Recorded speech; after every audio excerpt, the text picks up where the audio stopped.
Jasmine swatted blossoming vines out of her path with one hand as she traipsed through the lush undergrowth. Her other hand gripped her helmet, which she refused to leave behind, although the heat made it uncomfortable to wear. Sweat trickled down her brow, and strands of hair had escaped from the tight bun atop her head to stick to her damp cheeks. She stopped at a creek to splash her face and take a careful sip of the cool, clear water. Yet she didn't linger. If a way to signal for help or get off the planet existed, she needed to find it. The trees thinned, and she stepped out of the forest. At first glance, she thought she'd entered a natural clearing. Further examination revealed she stood on a dirt road. Its path led to towering mountains jutting into the misty clouds. Through the gaps in the peaks, dots of light illuminated small stone and wood structures built halfway up the slopes. The planet was inhabited. Keeping close to the tree line, she hurried along the side of the road. As she approached a curve, the rumble of faint voices drifted toward her. She slipped back into the woods and tried to remain unseen as she followed the path. Making little noise, Jasmine inched forward until she spotted the speakers. She peered around a tree to make her observations of a race she'd never seen before. The men she watched stood 7 feet tall, she estimated, and thick muscles encased their bare chests and arms. The lack of clothing on their torsos revealed silver-gray skin, hairless and smooth.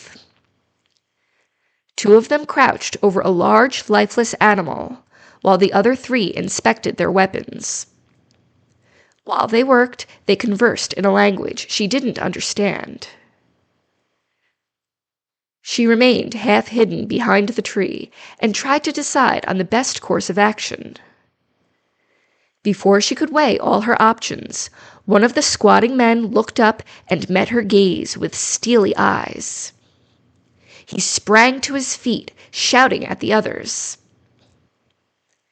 The next moments whizzed by in a blur. Jasmine let go of her helmet and unholstered the handgun from her belt as she jumped into the clearing. She squared her shoulders and held the firearm straight out in front of her. The sight of a half-dozen spears, knives, and crossbows greeted her in return. She and the aliens engaged in a standoff, no one moving, for what felt like hours. Out of the corner of her eye, she saw one man's biceps tighten as he gripped his lance. Quick mental calculations suggested the odds of a good outcome in an altercation, despite her advanced weapon, were not in her favor. Moving slowly, she dropped to one knee and placed the gun on the ground. She raised her hands in the universal gesture for intending no harm. "My name is Captain Jasmine Hale of the Terran Commonwealth Forces," she said, attempting to keep her voice steady. "My ship crashed here, and I need assistance." No answer. She repeated her declaration in the 3 other languages she knew, but the men showed no signs of recognition. They spoke to each other in words she couldn't comprehend. One hunter lowered his crossbow and rummaged through a canvas bag next to the dead animal. After producing a length of rope, he nodded at another archer, and they started toward her. Her mouth grew dry as she questioned her decision not to put up a fight. What would these strange people do to her? Was surrendering a better choice than dying proudly? A morbid thought stabbed through her, chilling the blood in her veins. Maybe I should have stayed behind on the Orthrus. She offered no resistance when the hunters bound her hands behind her back. They hauled her to her feet, and the man with the spear joined them. The remaining two returned to their task of skinning their kill, while her custodians led her farther along the dirt road. Few words were exchanged during their trek. Jasmine studied the man whose hand easily encircled her arm in a vice-like grip. Eyes the color of his skin stared straight ahead beneath a protruding brow. A strong jawline and angled cheeks flowed into raised ridges on his head, which was much wider at the crown. Despite those features and his height, he and the others shared many characteristics with humans. They traveled up an incline toward a natural gap in the mountains. A set of colossal wooden doors stood at the end of the path. With a grunt, the first hunter pulled at the one on the right. It opened with a loud creak, and they ushered her through. When she saw what lay beyond the gates, she gasped. Countless structures filled a massive valley, stretching ahead of her for many miles.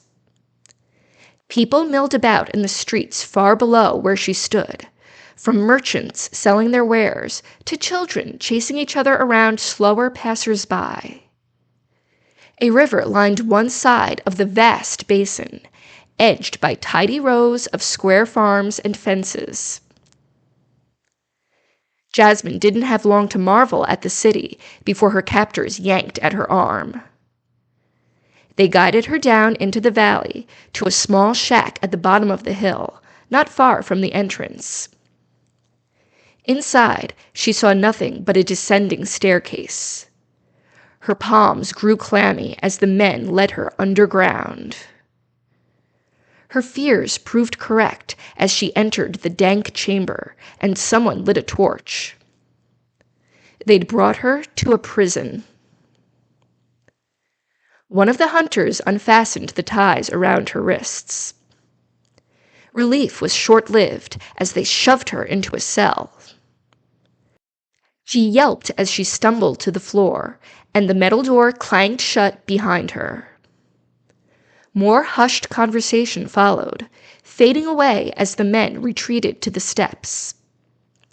The door at the top closed, eliminating the beam of sunlight and leaving her alone with a single, flickering flame. She jumped to her feet and grabbed at the heavy grate, inspecting it for a flaw or weakness. Failing to find one, she groped around beyond the door in search of anything that could help her. Nothing. Dejected, she collapsed into a sitting position. Her eyelids drooped, and her limbs felt as if they were made of the dense metal confining her. The drowsiness made coming up with a viable strategy difficult, and all her training slipped away into the fog clouding her mind. Tilting her head back against the wall, she closed her eyes. The door at the top of the steps flew open with a bang. Unsure of how much time had passed since she'd sat down, Jasmine leapt up and strained to see past the bars of her cell. A looming shadow filled the doorway, letting little light filter through. The hulking figure descended the stairs with deliberation, each heavy footstep echoing in the subterranean chamber. She squinted as her eyes adjusted to the growing brightness. Another of the world's natives had arrived, though he dressed differently from the men who had apprehended her. Leather straps crisscrossed over his broad chest to form a crude mesh.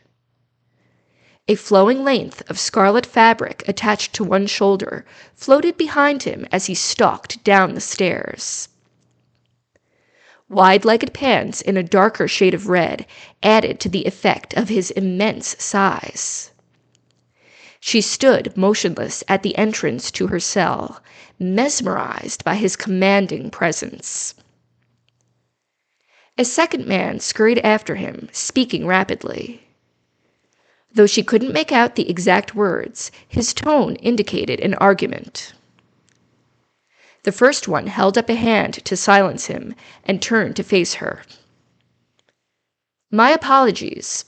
Those men you met were acting in fear, and they should not have brought you here once you surrendered." Her jaw dropped. You speak my language?" He smiled. "You are not the first of your people to land on Rick. I am sure you have many questions." He nodded to the ring of keys his associate held. "But we should have this conversation somewhere more comfortable." The door squeaked open. More heated words were exchanged between the man and his subordinate. He pointed up the stairs and issued a stern order. "Come," he said, his voice gentler when he addressed her. "I will take you to my home, where I hope you will find your accommodations more suitable." Jasmine waited for the other man to leave before answering. "I keep hearing the same word repeated over and over around me." She tried to mimic the pronunciation, though it felt unfamiliar on her tongue. "Kataja? What does it mean?" He didn't seem bothered by the question. "Put simply, it means stranger or outsider." "Oh, I thought so." She pressed her lips into a straight line. His smile returned. "However, the word has various meanings. It can also refer to something uncommon, like a rare flower or a precious gemstone." The tension in her mouth lessened. "That's what my name means. Jasmine. It's a flower." "Then perhaps it is not such a bad term for you after all." He stepped aside and motioned for her to exit the cell. "I am Amal Aris. I believe the closest translation for Amal your predecessors decided upon was king, or emperor." His appearance and air of authority made more sense. "So Amal is your title and Aris is your given name?" "Yes." "Very well." She brushed past him on her way to the staircase.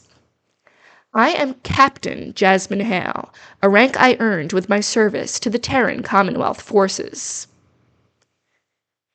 Outside the building stood an ornate stagecoach, carved with intricate designs. Two large, shaggy animals with curved tusks were harnessed to the front. The assistant who had released her held the door to the passenger compartment open. She refused the offers of assistance from both men and climbed inside. "I'll cut to the chase, Amal Aris," she said once they started moving. "I doubt my ship can be repaired, but I need to get back to my crew as soon as possible. If you could find a way to get me to the Titania space station, I'd really appreciate it." "I am afraid that will not be possible." He shook his head. "We do not have the means for space travel here." She raised an eyebrow. "Fine. Then at least let me signal for help so someone can come pick me up, as both my pod's radio and tracking beacons were damaged in the crash."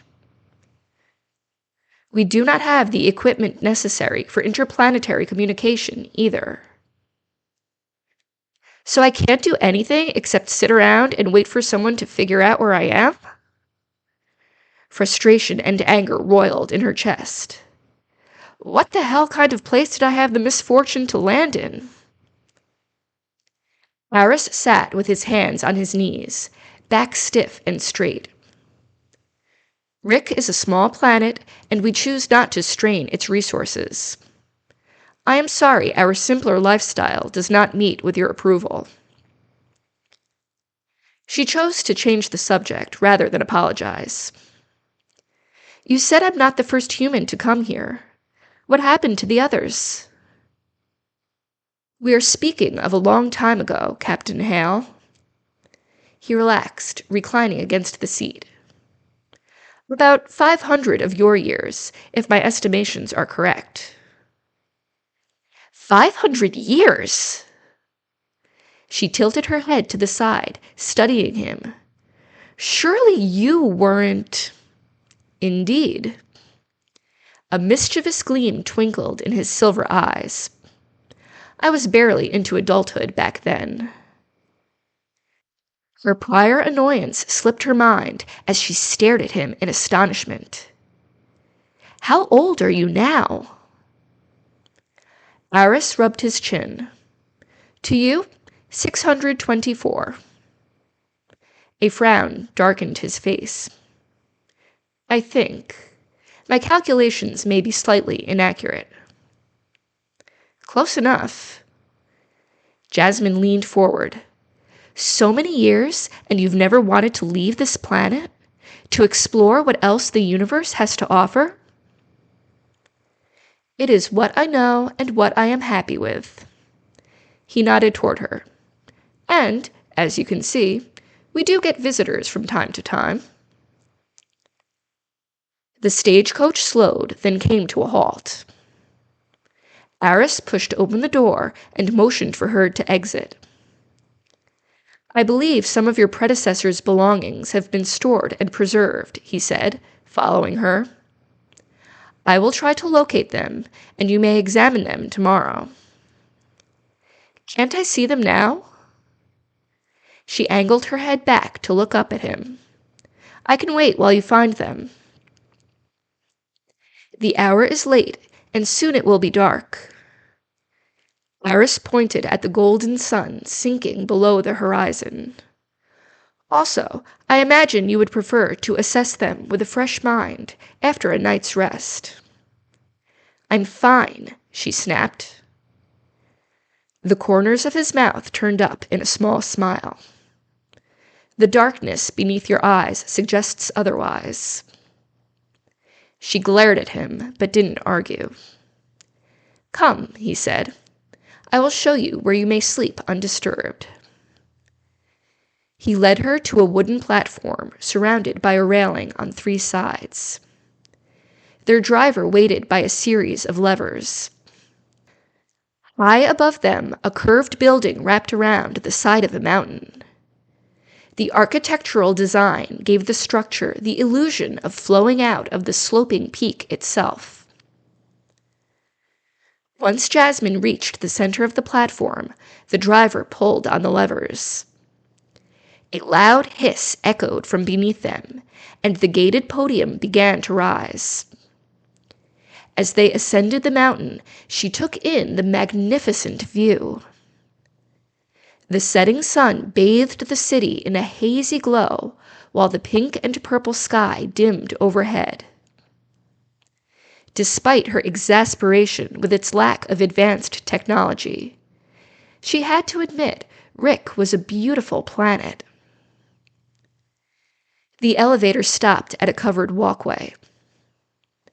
Aris walked toward a door at the opposite end. I instructed my assistants to set up a spare room for you. It will not be much, but you will have your privacy when you so desire. She hurried to meet his long strides.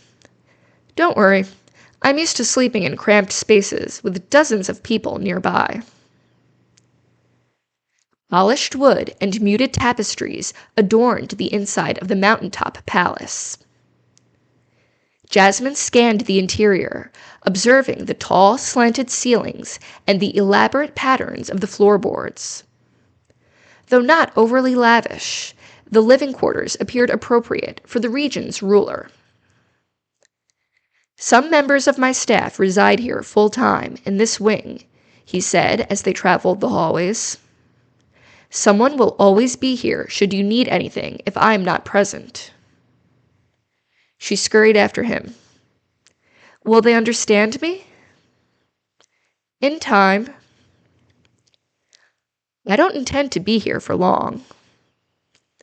She attempted to be gracious toward her host.